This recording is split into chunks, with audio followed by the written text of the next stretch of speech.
We're live right now. Hi, this is William Ramsey. Welcome to William Ramsey Investigates. On today's show, a very special guest.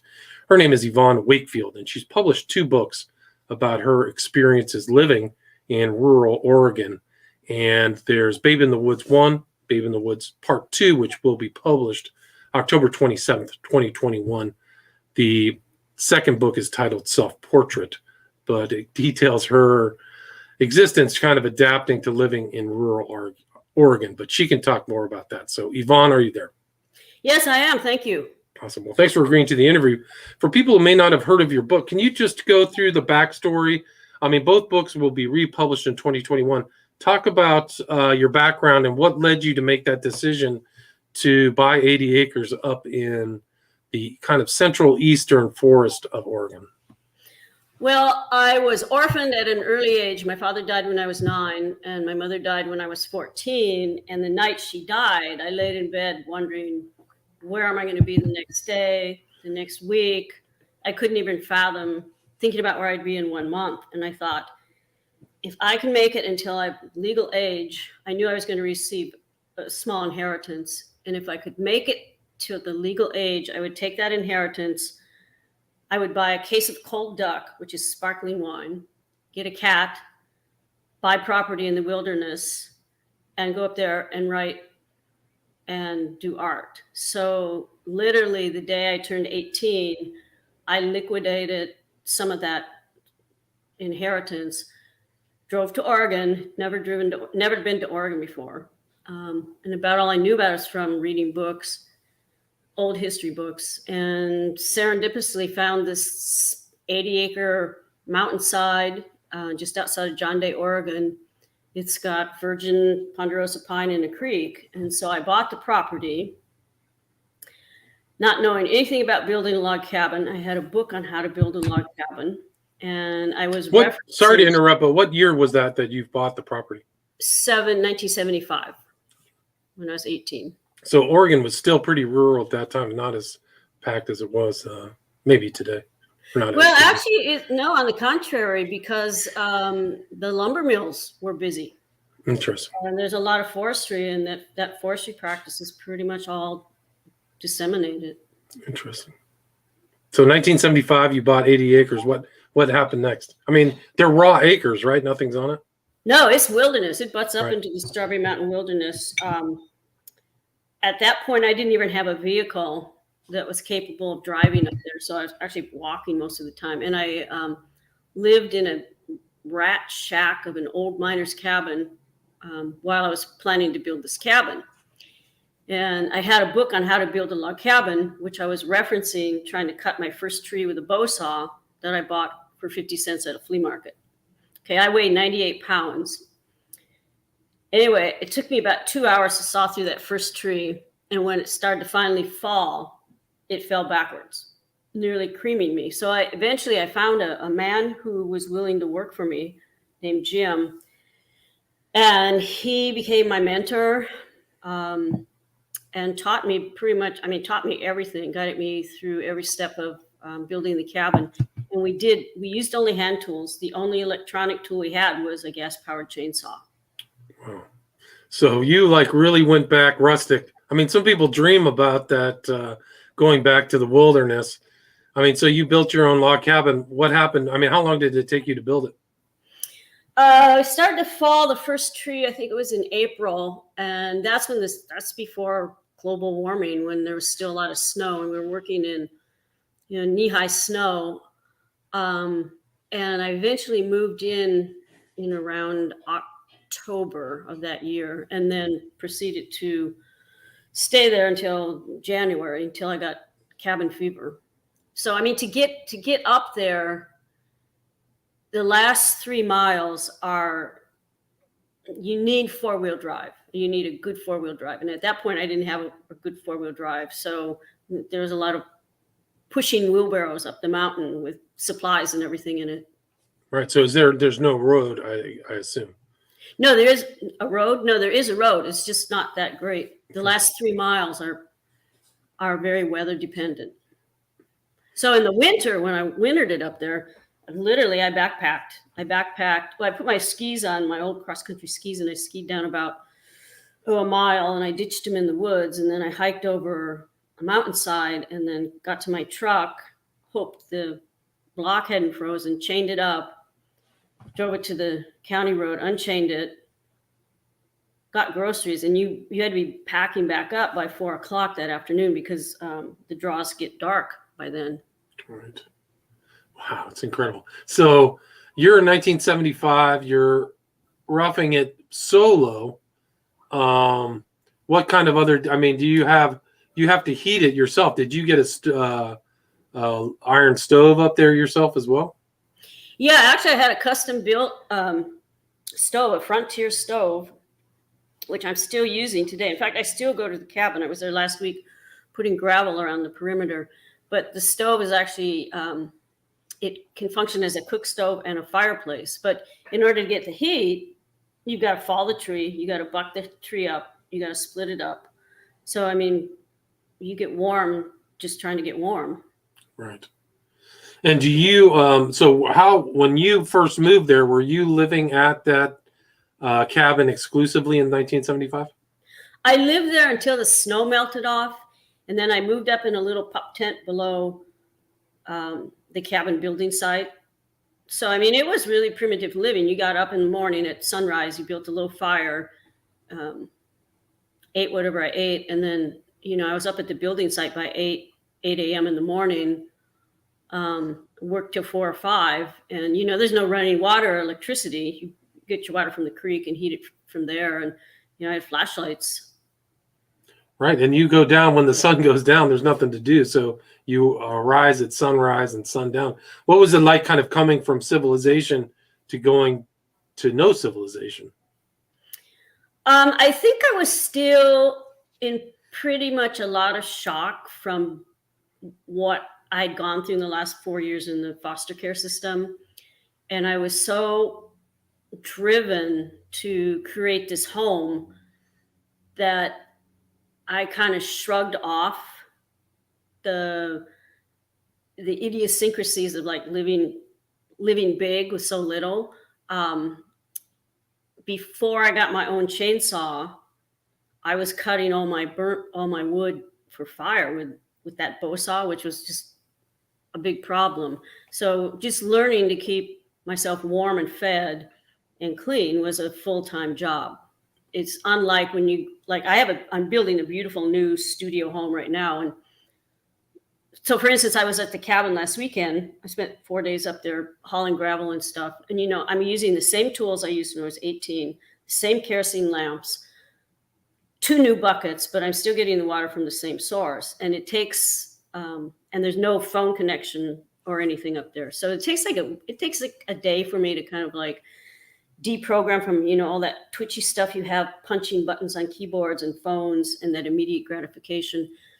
But then I slow down, you calm down, and listening skills perk up, which are very necessary because you have to know what's in the woods around you. And I read a lot. I mean, literally at this time of the year, it gets dark in that draw at 4. So I'm reading books inside by 4 and get up at 5. And where did you go through the foster care system, if you don't mind me asking? It was in St. Paul, Minnesota. Gotcha. So you came from Minnesota to Oregon. So you basically just went directly west, almost like the Oregon Trail, huh? It was a very modern day version. I had a lot of amenities and a motorized vehicle. But I mean, pretty much what I did with building the cabin is what pioneers on the Oregon Trail did when they got to their destination. They cleared the land, which I did, and used that lumber to build their homes is what I did. And it's still there, right? So from 1975 to, and so did you have any books? I mean, this is almost pre-internet, right? So how did you just find this guy, Jim? He was your go-to guy to build the log cabin, or how did you figure out how to do it? I actually found out about him from a local baker, a guy who owned a restaurant bakery downtown, and then drove up and found him. He was married with 2 little kids, and he just graciously offered to hire out to help me. I mean, without him, the cabin wouldn't have gotten done. But we learned to work in tandem as a team. So for instance, to get the logs up on the wall, we didn't have like pulleys or anything. So he would, when the walls got high, which, about 5 feet, because it's up on a elevated foundation, he would push the log up over the top of one of the logs that was already notched down. And I would lay on the end of the log and kind of cantilever balance it. And then he'd crawl up on the wall and he'd swing it over so it's parallel to the next log. That's intense. So you guys were almost like really roughing it back then. What was it like adapting to the locals and kind of like the wildlife? The wildlife was never a problem up there for me until 2 years later, and that's where the Babe in the Woods self-portrait comes in. There was 1 year up there where I was barged in by rogue bears. Rogue bears aren't wild bears. Rogue bears, like the ones that were bothering me, were relocated from a state park or a federal wilderness or somewhere because they become habituated to people's garbage and stuff. So I had this really good Mormon family who also are always in my books, who helped me out all the time, and they taught me about the 1 year plan for storage of food, which I stored under my cabin, like grains and legumes and powdered milk and honey in sealed containers. Well, I came back one summer and the bears had gotten under the cabin and pulled everything out and ransacked it all. Well, it didn't stop from there. They continued they were coming up on the porch at night. They got in the cabin when I was gone. I got in between a sow and a cub, a mama bear and a baby bear. And that's when I had to decide it was going to either be me or them. And they get more aggressive once they get used to stuff too. They're voracious, man. That's an eating machine. Typically, a bear is like just can't stop eating because. Well, I just found they were really brazen to come in the cabin in the middle of the day when I was down. They'd get. I started putting my ice chest. There's no refrigerator, so I had an ice cooler with ice in it, and I put it in the cabin and close the door. Well, they figured out how to get in the cabin, but I've never had an issue with wild bears. In fact, I just saw one when I was up there last weekend. It was a cinnamon bear, and I was sitting on my porch sharpening the hatchet, and this cinnamon bear just started to come through the woods, and we just kind of looked at each other, and then once it saw me, it turned tail and ran. Right. So it was the ones that already had trouble somewhere else got shipped over to give you trouble. So how did you go through the steps to solve the problem? Well, I was a borderline vegetarian. I really didn't eat any meat. I didn't believe in eating things with fur. So I borrowed a gun, a rifle. Was it a rifle? I think it was a 30-30, I think you were. Yeah, 30, which I'd never shot a gun in my life before that, but one of the old ranchers taught me how to shoot it. So anyway, one day when there were 2 bears coming across the creek, I shot one, and I wouldn't shoot a mother or a cub. It was a 3-year-old bear, which was finally dispatched. It was like one of the most horrible days, weeks in my life, but it was like an issue of it was either going to be me or them. Right. So it was you or the bears. Didn't like you have to track the bear down? Like it wasn't easy to find? Like it took a couple days to track it down? It was 2 days. So what happened, I shot it at, 300 feet? I think it was 300 feet. And it shot a rib bone out. And so when I shot it, I saw it rise up in the creek, and I started to run after it. And I went, oh my God, you don't run after a wounded animal because they'll play dead and turn on you. So I went downtown, down the mountain, and the neighbors came up and we tracked it. And we didn't find it then, but they found it. It was the next day or maybe 2 days later. Guys with with bear hounds came and found it, and it was dead. And then when a neighbor butchered it out, he'd found in the butt, the hind quarter, an arrow, from a bow and arrow with grizzle growing around it. So it was like, oh man, this bear had problems with people before. People Right, somebody tried to kill it before. Yeah, and so it had been running around probably in a lot of pain with an arrow in its butt. But since then, I haven't had any issues. I've seen cougars in the nighttime right outside the cabin, but haven't had any issues with any animal since then. So the wildlife is there. What's it like living in a very rural environment with families very far away? I mean, how do you adapt to that? Well, as I get older now, I have to be a lot more cautious. Also because I have one hip replaced and another's going to get replaced. I used to be a long distance runner. I don't take chances like I used to, because if I get hurt, that's it. I'm the only one up there to take care of me. Didn't you tell a story about another guy who died? He was a miner or something like that back in the 19th century or something.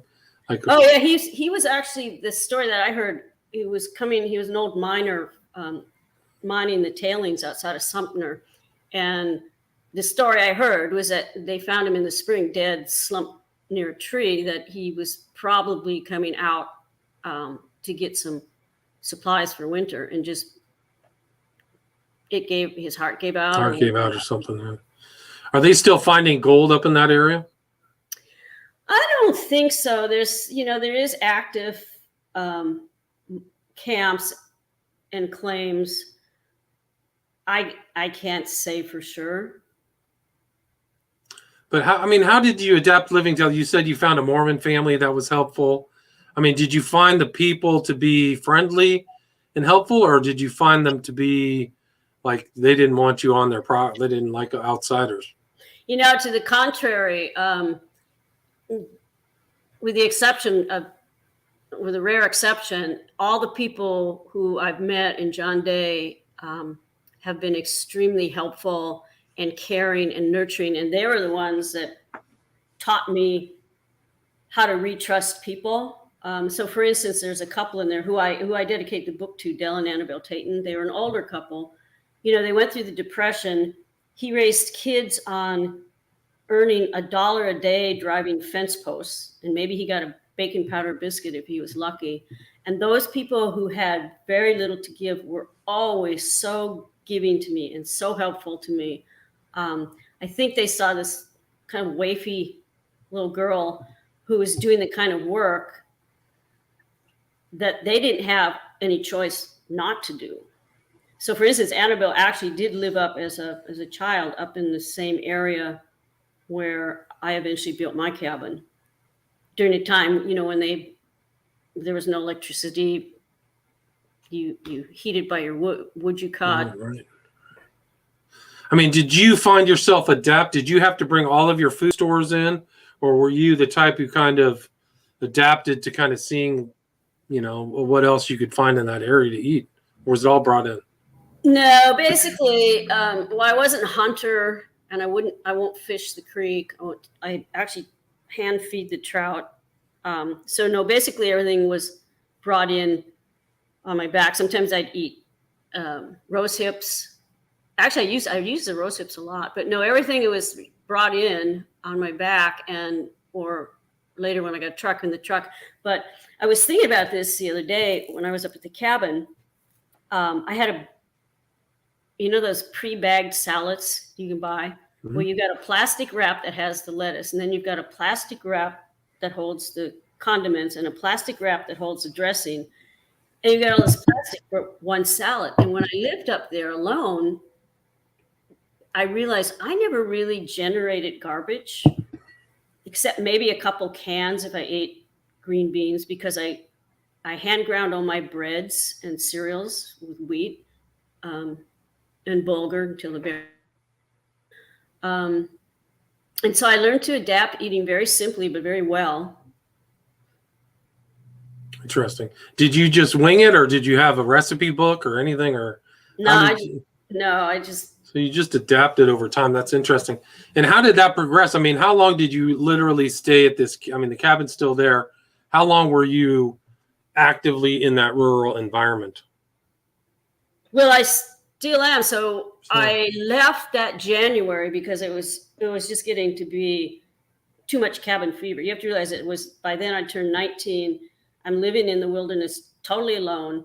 I'd go out and I'd see people once every 10 days to 2 weeks when I went to the library, washed my clothes, and got groceries. Otherwise, I was totally isolated. No radio, no phone, no computer. It was just books, drawing, and working out in the woods. And so by that January, I realized I was starting to atrophy mentally and spiritually. So I went to Eugene, enrolled in college, and then that started this it's a 7-year period where I either had jobs that let me off for the whole summer, or I was in between schools. So for 7 years, I spent 3 months alone, 3 summer months alone up at the cabin. And that's where Babe in the Woods self-portrait takes off. So by then I get into an art school and I'm starting to formally learn to paint. It was actually an art guild. So I was getting a lot of traditional instruction. And then summer came and I would just go up to the cabin and paint, write. And the bears, and this is kind of pivotal point in Babe in the Woods self-portrait, it was the bears that kind of inspired me to build a log studio. So originally I thought, well, I'm going to build a log studio as a post-log cabin building test. I'm going to use logs I can manipulate by myself. I'm going to do everything by myself. And then the bears got so bad, I thought, I got to make a bear-proof studio. So then it ended up, now you have to dig this huge hole in the ground to pour a cement-walled cellar. So that took one summer. And then the next 2 summers were consumed by the building of this log studio, which I did need help with the roof and the foundation. And interspersed with that is some little vignettes about how I take some time off and I'll actually go outside and paint. Right. So you're kind of adapting to being out there alone. I mean, what's it like when you're alone for 10 days? Do you just talk to yourself? No music? Well, how do you survive, really? Well, you've got to like yourself and you got to like your environment and you got to trust your actions. That's the first thing. It used to be when I first went up there, I'd spend 10 days and I go, wow, this is so great. But I'd have like all these voices in my head of, I'd had this conversation with this person. And then pretty soon the voices of the people that you've encountered over the last kind of like float away. And you start to develop this language with the environment.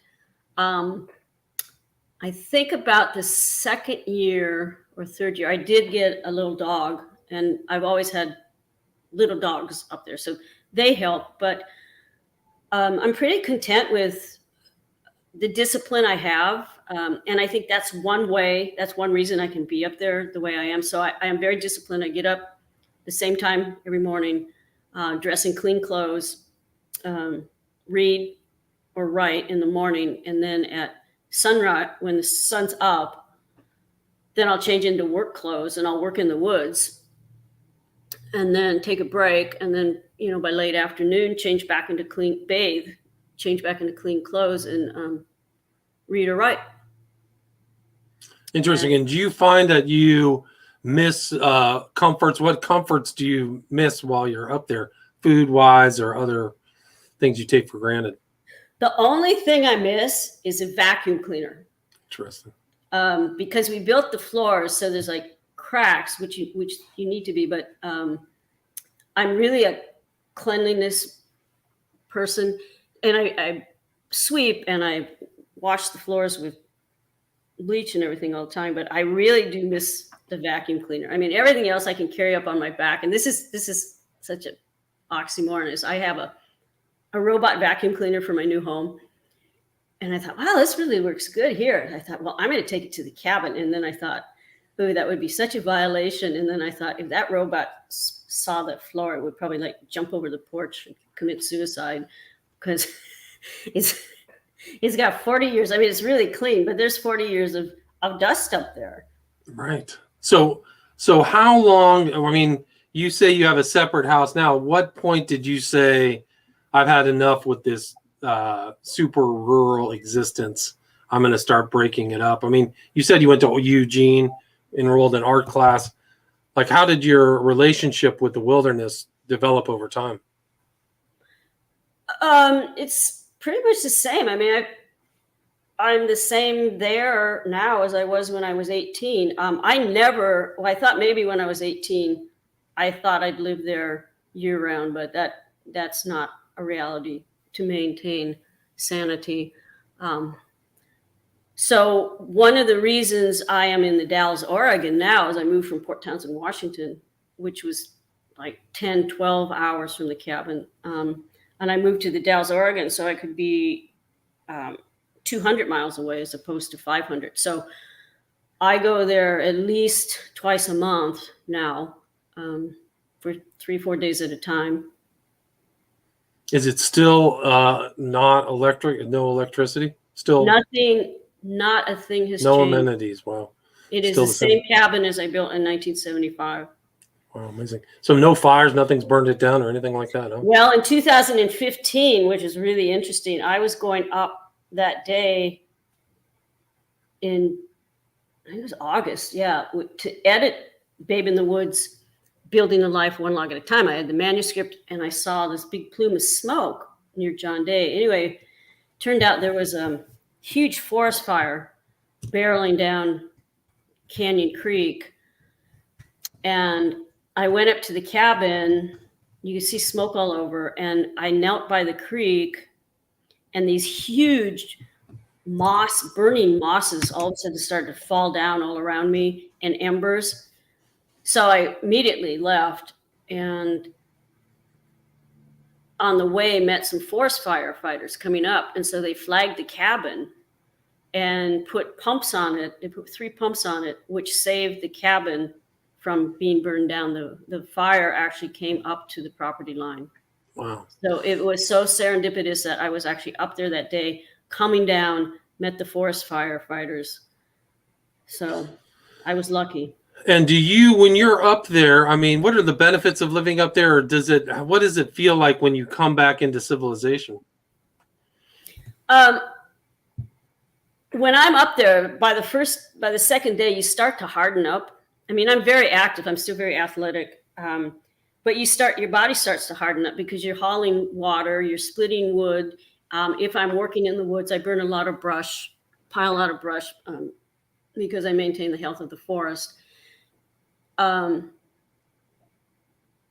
then, and every time you heat water, you have to build a fire for that. So then I come back to civilization, to my home, and it's like you flick on a light, you flick on a switch, and you've got heat and water. But the one thing it's also taught me is I live very frugally in utilizing resources. Like, I don't leave the faucet on when I'm brushing my teeth or anything, because all the water I consume at the cabin, I haul up in buckets.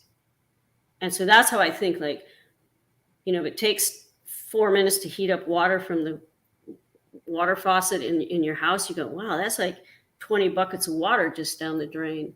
So a lot of the way I live at the cabin is still the way I live in civilization. Interesting. So you've learned the techniques, rationing and stuff like that.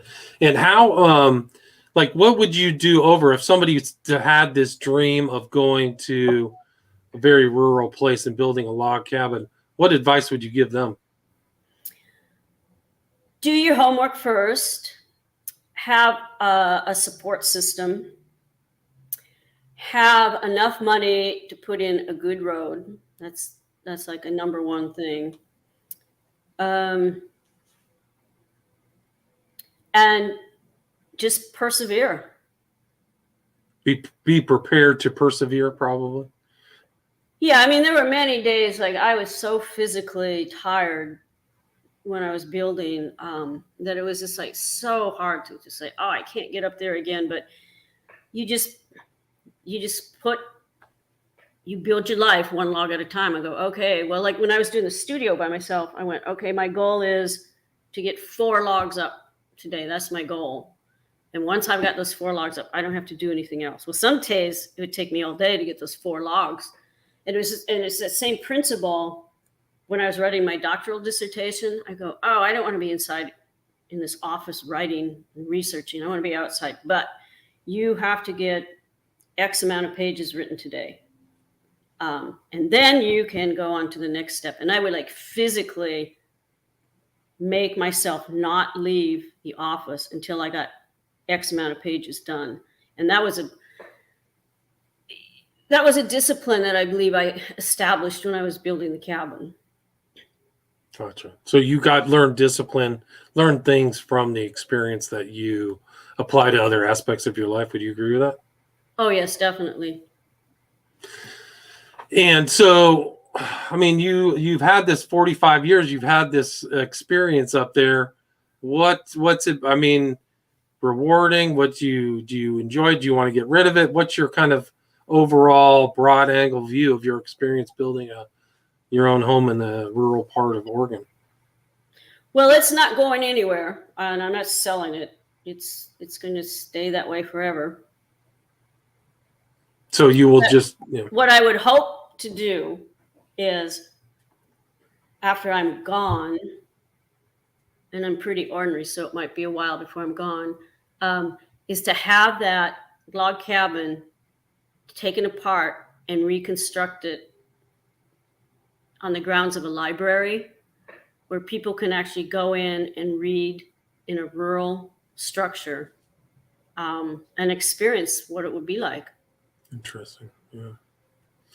I think they did that with Jack London had a log cabin in California, and they brought it down to Oakland and reconstructed it to see where he was when he was writing. I think was it White Fang or whatever it was.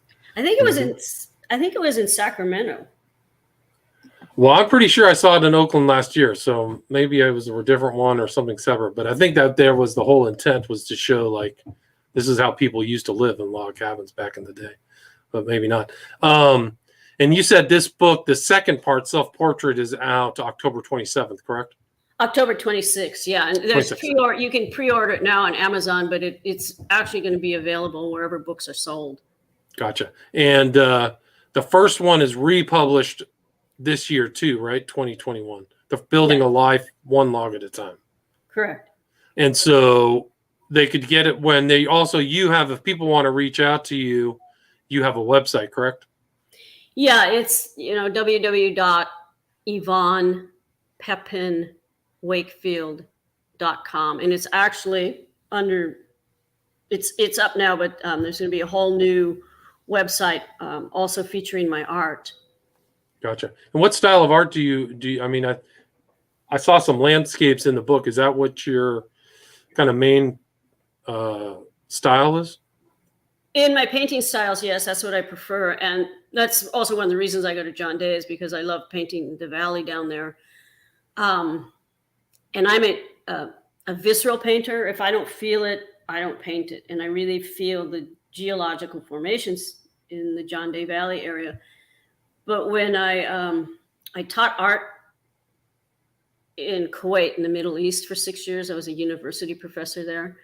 And I couldn't paint the landscape because it was basically not enticing to me. And it was too dangerous for a woman to go out, and it was too hot. So I found pomegranates, and I found that by cracking those open, I could find the same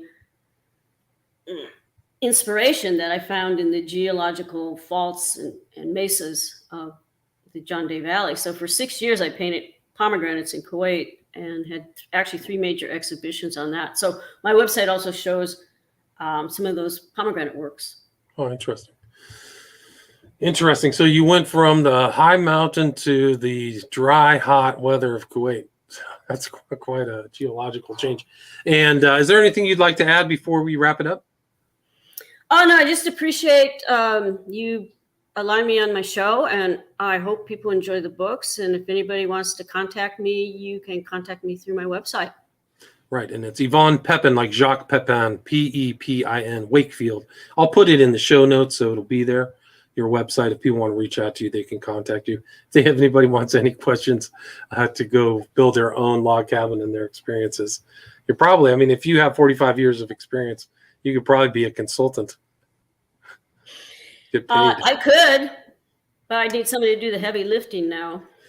Right. Yeah. Anyway, again, the title of the book, the second book, which I read, is Babe in the Woods. I did not read through the first book, but that book will be out on the 26th. And the author's name, again, is Yvonne Wakefield. So, Yvonne, thank you so much for your time. Well, thank you and have a great day. You too. Take care. Stay there. Stay there.